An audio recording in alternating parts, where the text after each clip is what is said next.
ओम मधुसूदनाय नमः। विशाख मास के कृष्ण पक्ष की एकादशी को अत्यंत पुण्यदानी और सौभाग्य प्रदायिनी एकादशी कहा जाता है। इस दिन भक्ति भाव से भगवान मधुसूदन की पूजा अवश्य करनी चाहिए। मधुसूदन भगवान ने श्री कृष्ण ने कहा, हे राजेश्वर, ये एकादशी वरुथनी है।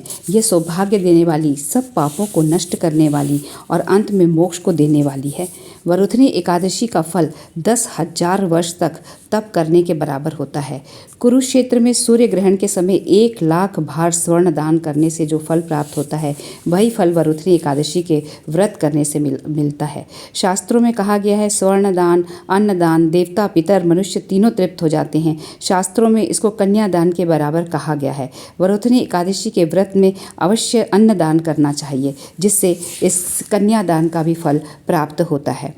वरुथनी एकादशी का व्रत करने वालों को दशमी के दिन से 10 वस्तुओं का त्याग कर देना चाहिए, और ये मुख्य वस्तुएं हैं: काशी के भोजन में बर्तन करना, मांस, मसूर की दाल, चना, कोदो, शाक, मधु, दूसरे का अन्न, दूसरी बार भोजन, स्त्री प्रसंग, ये सब नहीं करना चाहिए।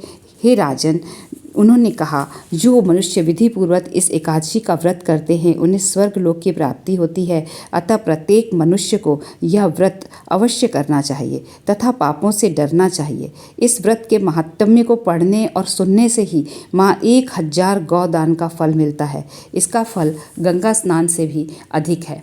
यह व्रत दुर्भाग्य और संकटों को बचाने में भी सहायक होता है। वरुथनी, जैसा कि इसके नाम से ही प्रकट है कि इसका अर्थ होता है कि यह सुरक्षा चक्र, सुरक्षा कवच को प्रदान करने वाली है, और यही कारण है कि इसे माना गया है कि व्यक्ति, उसके पापों का दुर्भाग्य सब नष्ट हो जाता है, क्योंकि वरुथनी का अर्थ है रक्षा करने वाली।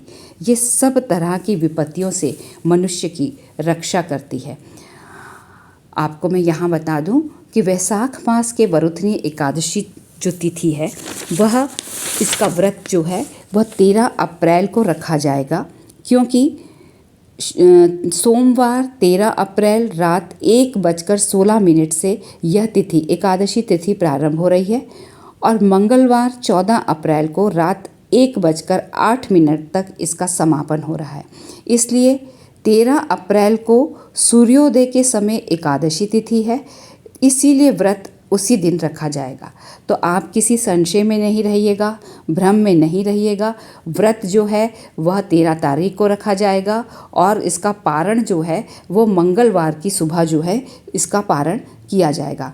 पारण का समय जो है वह भी यहाँ पर बता दिया गया है कि 14 अप्रैल मंगलवार 2026 समय सुबह 6:54 से सुबह 8:31 के बीच आपको व्रत का पारण कर लेना चाहिए।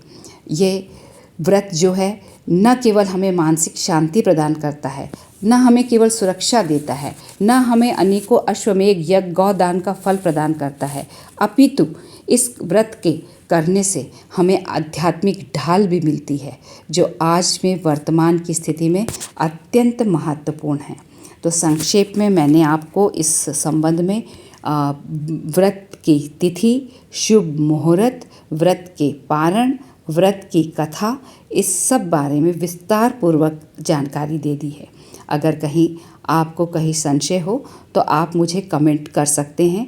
कमेंट में ओम माधवाय नमः अवश्य लिखिएगा और बताइएगा आप किस स्थान से कमेंट कर रहे हैं। ओम मधुसूदनाय नमः, ओम माधवाय नमः, ओम मधुसूदनाय नमः, ओम माधवाय नमः।